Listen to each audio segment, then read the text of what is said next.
So have you ever had it where you've wet molded leather, so you've wet your leather for molding purposes, tooling purposes, or whatever reason, and when it dries out, it dries firm, hard, and very stiff, and that is not necessarily a very desirable trait. Well, one little technique that I've come up with that I've used in the past quite successfully is when I'm wetting the leather for whatever process, usually wet molding for the work that I do, I like to take the water that I'm going to use and add a little bit of leather conditioner. Now this just happens to be Maison brand. There's very many good brands out there, especially by Sophia, who create leather conditioners that are water-based. So the oils and the waxes in here are emulsified in a water-based solution. So what you can do is take, say, half a litre to a litre in a bottle, warm water, and then add about a teaspoon, half a teaspoon to a teaspoon of this.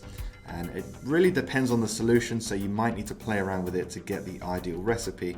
You don't need to add very much at all. The problem with wet molding with just water sometimes is when it dries out, it also loses some of the oils in the leather that were originally put there by the tannery. So that's why it generally becomes very stiff.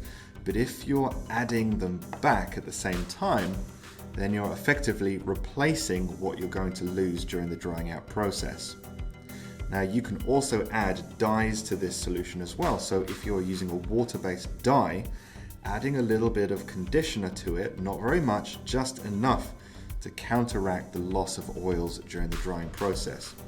So all you have to do is dip it in, and this is just a piece of crappy split leather, but as that water is soaking in and being pulled into the leather, it's also pulling the emulsified oils and waxes from this particular brand of leather conditioner.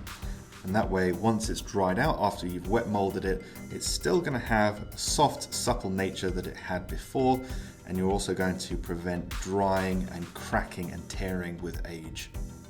For more information about fine leathercraft techniques and tips, visit leathercraftmasterclass.com and check out the courses I can offer you. Thank you for watching, and I'll see you in the next episode.